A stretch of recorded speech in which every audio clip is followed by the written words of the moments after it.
Alors ici on est au Mont-Joli, c'est une grande carrière au milieu de 300 hectares de bois, dans le Calvados à côté de Lisieux.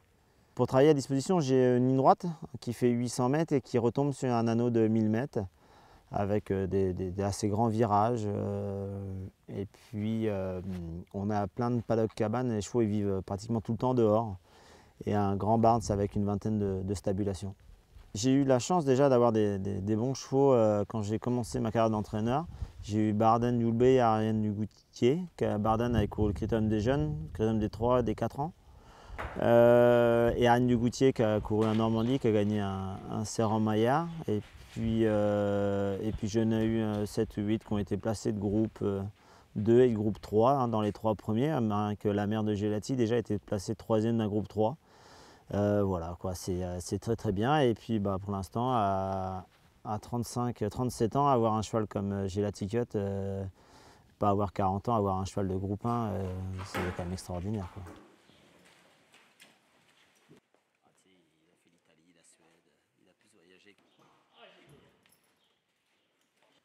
L'histoire a commencé que le cheval il est né au Rat de Saint-Maur qui est à 500 mètres d'ici, chez Mélanie, où l'écurie Wincut ont leur poulinière. Et il a juste eu à traverser un bout de forêt pour arriver ici. Et j'ai eu la mère, alors j'ai eu les frères et sœurs, enfin il a eu un frère avant Fonzo. Et depuis qu'il est né, depuis le débourrage, il est à la maison, quoi. Quand je le vois arriver, il avait déjà une bonne tête, un bon comportement avec des petites manières, mais pas méchant. Il avait un défaut, c'est d'avoir des petits pieds. Si on peut lui trouver un défaut. Très trotteur, il a eu les défauts de sa mère, à dire que la maison, c'était pas non, il n'était pas extraordinaire à la maison, il n'était pas très démonstratif, mais il y est toujours. Et à emmener au qualif, on l'a qualifié 17, bien. Il a débuté à Laval avec un temps de galop en partant. Je suis parti derrière, j'ai couru. Et la deuxième course, il courait à Vincennes, il a gagné. Et un coup, Eric, Rafa me le mène dans l'Autostar, il avait 2 ans, il m'a dit c'est un crack. Mais c'est un cheval qui a toujours progressé dans ses courses. Il n'a jamais été tout de suite dans les top niveaux, mais toutes ses courses qu'il a fait à Paris, il était toujours dans les 1 ou 2 ou 3. On a choisi l'étranger. Alors déjà, c'était un peu M. Kersanti qui m'a déjà un peu sorti le programme étranger. Quand je lui ai demandé de le supplémenter pour l'UET, il m'a dit, écoute, si tu rates l'UET, on a l'Italie.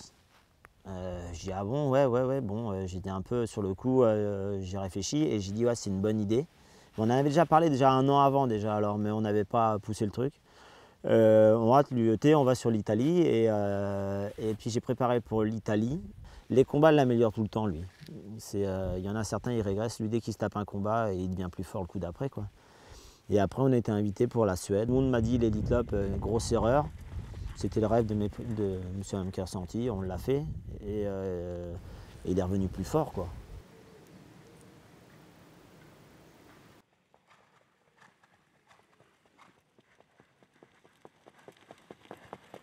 Mon cheval, il va arriver bien, très très bien.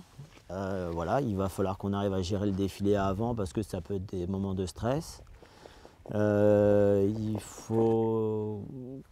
pense que ça va être une course de driver parce qu'on est dans le prix jockey. J'allais le prix jockey à froid, j'ai trouvé qu'il y avait beaucoup de chevaux qui ont couru un peu petits bras, hein, même des chevaux qui étaient de bonne valeur. Ils ont couru dans le paquet, caché, nous on l'a mis un peu à la tête du combat. Là, ça va être une course de 16 partants, 16 qui vont vouloir être très très bien placés tout de suite avec un gros combat. Moi, j'ai toujours fait ce métier-là pour ces rêves-là, d'avoir des chevaux de groupe 1 et les chevaux de groupe 1 nous permettent de voyager, sinon on ne peut pas voyager. Et voilà, quand on arrive un peu stressé comme tous les groupes 1, je pense. Hein, non, s'il y a un qui arrive pas stressé dans un groupe 1, je ne le connais pas. Parce que c'est ce qu'il y a de plus dur et comme un critérium, Gelati le courra qu'une fois. Voilà quoi, il faut essayer d'être bien, d'être dans les 3 premiers quoi. Et le scénario idéal c'est de passer le poteau devant les autres.